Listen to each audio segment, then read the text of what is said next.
Welcome back to the 2-Minute Warning. Today I'm taking a look at the Washington football team and giving 3 bold predictions to them in the upcoming season. But before we get into that topic, question for those of you viewing: what do you think Washington's record will be in the upcoming season? You think they'll go above 500, below 500, whatever it is, comment down below. And of course, keep in consideration that this season's going to be 17 games. So getting straight into it, first bold prediction: Washington football team is going to have 2 players on their defense reach the double-digit mark in sacks. 2 players, those being Chase Young and Montez Sweat, will each have 10+ sacks this season, in my opinion. And it's not just due to how talented they are themselves. They're young, they're athletic, they're hungry, they have an identity on this defense. They feel like they're competitive, they feel like they can contend with any team. That is always a factor. Outside of them, there's talent around them to help them out. Deron Payne, Jonathan Allen, 4 guys that were all taken in the past 4 years, or 5 years now if you don't consider 2021, before that, 4 years in the draft. They're highly talented, they were highly prospected, they were highly graded. I'm a big fan of this front 4 line. You can argue that it's the best defensive line in the NFL. The linebacker core, it had a weak spot, but in the first round this year, they drafted Jamin Davis. That's pretty much going to fill it right away. Don't know if he's going to be a captain to organize and lead this front 7, but I think he's going to eventually get to that position. And for now, he's still a player that can definitely execute on this field. The secondary is very strong. I'm not going to lie, I was a little concerned when they let Ronald Darby walk in free agency, but they came around and signed William Jackson, a corner that's even better than Ronald Darby. You got Landon Collins, you got Cameron Curl, you have Kendall Fuller. You signed Bobby McCain. I don't know if he's going to be a starter, but he's more than capable of doing so. He was a starter and a captain for the Miami Dolphins. Overall, this is a great team on defense that is well organized and well coached by a coach in Ron Rivera that has playoff experience, Super Bowl experience, just experience in general that's going to help these young players get to the next level. And like I said, I just think these guys have a little more experience in themselves. Chase Young finally not being a rookie. Montez Sweat going into year 3, just coming off a 9-sack season. I think 10 is going to be the tip of the iceberg for these 2 in the young and up-and-coming duo. And another reason is not just the talent around them, not just because how good they are, it's the fact that they have an extra 17th game this year to go out there and break a record or set a career high for themselves. I've said it in several videos. I think a lot of players, a lot of teams, a lot of records are going to be set, going to be broken because of this 17th game in the NFL if it's stuck with. I don't think any huge record is going to be broken today, the all-time passing yards in a season. I don't think it'll happen in this season, but I do think the 17th game is going to allow more flexibility to have it happen in the future, and not just passing yards, anything. Career highs in Chase Young and Montez Sweat, any pass rusher, this all-time single-season sack record could be broken now that there's a 17th game for players to work with. This is a huge advantage stats-wise if you're looking to break a record or set a career high, and I think it's definitely going to work for Chase Young and Montez Sweat to each get 10+ sacks this year. They were pretty much on the verge of it last year. Like I said, Montez Sweat went from 7 his rookie year, 9 in his sophomore year, and now he's entering year 3. Chase Young, 7.5 his rookie year, sophomore year. I think he could do it no longer being a rookie, and this whole defense, being ready to go. I expect this to happen for both, and I'm excited to see this duo grow in the NFL together. Next on the list, bold prediction number 2. This might not be bold, but I do think the Washington football team will win their division in the NFC East, and I think you can't consider it bold because you could claim any team to win out of the NFC East. You could claim the Eagles, Giants, Cowboys, Washington, and any of that is bold because it's such a wild card division. We don't know who's coming out of there. I would assume, to me, the Eagles are bottom last. That would be the boldest of bold, but Washington, Cowboys, Giants, they all have their pros and cons and perks that you could argue about them being the best or worst team amongst them 3. So it's hard to decide, but I like Washington a lot. They have so much talent. I've already mentioned the defense. I think it's a top 5 defense, arguably in the NFL. On paper, I think it is. We just have to see these young guys execute, and it definitely will be, and I think it's going to be right away in this season. Offense, though, they address that as well. Antonio Gibson, when healthy, is a great running back. He can even become a slot receiver. He's great out of the backfield, and J.D. McKissick behind him is a good receiving back as well. Ryan Fitzpatrick, I'll get to that later because that's obviously the biggest variable. Offensive line is pretty solid. They kept Brandon Scherf. They drafted Samuel Cosme in the 2nd round.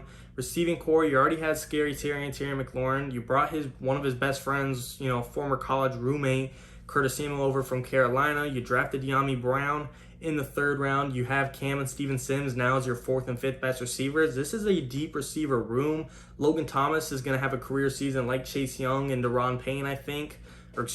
Chase Young and Montez Sweat. This is a good offense that I think is looking to play the best they ever had.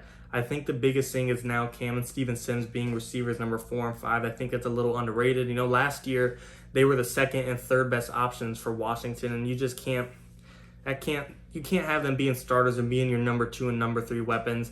On the 4th and 5th spot, those are good number 4 and number 5 receivers on a depth chart you have, and they might be some of the best 4 and 5 receivers on a depth chart, but they can't be number 2 and number 3. They're not that great, and therefore them addressing receiving room, creating depth at the bottom with Cam and Steven Sims, and getting star power at the top with Terry McLaurin, Curtis Samuel, and Logan Thomas. This is a very deep receiving core that I like. I like the backfield, I already said. But really, you could argue, how are they going to win the division when it comes to them having such a weak quarterback matchup, especially against Dallas? Dak Prescott, a guy that's a top 10, top 8 quarterback in the league. How are they going to win that battle? 9 times out of 10, I would give it to you. I would give the quarterback matchup to be the winning team. Whoever has a better quarterback, there's a good chance they're going to win that game. But the one variable that can change that and sway that a lot is when the other team has a much, much better defense. On offense, you can make your pros and cons. I would argue that Dallas has more star power in their receiving core with Amari Cooper, and CeeDee Lamb, but Washington has more depth at the end of their receiving core. You could say Ezekiel Elliott, more star power than Antonio Gibson, but he's descending, and Antonio Gibson, he's ascending. Dak Prescott coming off an injury. Ryan Fitzpatrick ready to play the game of his life, have the season of his life. There's these pros and cons. I'm not trying to say Washington's offense is better than Dallas's, but I think it's a lot closer. Dallas, Washington on offense, but then on defense, Washington's up here, Dallas is down here. It's just not even close. Dallas is overpaying for a lot of guys. Amari Cooper, Ezekiel Elliott, DeMarcus Lawrence, Jalen Smith. These are star-studded dudes, but they're not putting up star-studded numbers, and therefore Washington, I just think they're more well-rounded. They got value contracts. They're getting their money's worth. I think they have the better coach. That's also one of the big variables that can really change who's going to win when looking at the outside of the quarterback matchups. Again, like I said, 9 times out of 10, I would give who I think the best team to win the division is the team with the best quarterback, but the one thing that could change that is a big sway in the defenses when comparing them, and therefore I think Washington's going to take it. I could compare the New York Giants, but I truly just don't believe in Daniel Jones. I'm rooting for him. I'm not a Giants fan, but I am rooting for him to turn it around. And I think if he can have, go from year 2 to year 3 like Josh Allen, where he's all of a sudden throwing 37 touchdowns and jumping to an MVP candidate, I think Daniel Jones could win that division with a healthy Saquon especially. But the odds of that really happening, I'm not sure. If that does, of course, my opinion would change. But just based on this current pace, I got to go. I think it's a 2-man race between Washington and Dallas, and Washington, I have taken it. But bold prediction number 3 is going to come down to that quarterback. That is the biggest question mark and the biggest wild card and the biggest variable on that team. Ryan Fitzpatrick, 38 years old. This doesn't happen. I don't know if it's ever happened before for a 38-year-old quarterback, but I think at 38, Ryan Fitzpatrick is going to have the best year of his career. This is obviously assuming he's going to be a starter, but I think he's the captain of this team. He's the voice of this team, and he's going to be the leader of this team. The best year Ryan Fitzpatrick has, I really look back and I just picked the year he won the most, and that was when he's with the New York Jets and they went 10-6 and they were just one game short of the playoffs. 31 touchdowns to 15 interceptions. Still not an amazing ratio, 2-1. It's definitely better than 1-2 or 1-1, but 2-1 still not your ideal thing. I think with Washington, with Ron Rivera, a guy that understands Ryan Fitzpatrick has his turnover issues. You just have to coach him right to where he has to be a game manager. I know a lot of times game manager is this condescending term and the quarterback's not being able to go to the next level. But Washington, a game manager is all they need. They just need a guy that won't turn the ball over, that can just control the pace of the game, that can just get it to their weapons, read the defenses, let the other players execute. Just don't lose the game for them. You don't got to give us any wins. You don't got to put up 45 points. The defense, the receivers, the backfield, the O-line, everything is going to be able to hold their own. You just can't bring us down. You just got to let us play to where we can, and we will win the game for you. You just can't make us worse, and I think Fitzpatrick can fit that role. He might not have his best year statistically because, like I said, I think he will be a possible game manager, but I think he will have his best year efficiently. I think he's going to be a good quarterback for his team. I don't know if they're going to be looking at Taylor Heineke. I'm not too set on him. He was fun to watch in the playoffs, I got to say. He gave the Bucs a hell of a run, but to me, Fitzpatrick's a guy. He's a veteran at 38 years old. I think he's looking for a turnaround that's for some weird reason, and I think it's going to come to him. I just think with Scary Terry, Curtis Samuel, De'Ami Brown, Antonio Gibson, a good O-line, a good tight end. I think Logan Thomas is really going to have a career year as well. That's kind of a bold prediction as well, but I didn't include it in this list. That's just an extra bonus one, I guess. Then on defense, top 5 defense, arguably the best defensive line, a top 10 head coach in the league, arguably Ron Rivera. That's just off the top of my head. I've had to actually rank them, but Ron Rivera is definitely a great coach in this league. To me, Washington's going to win their division.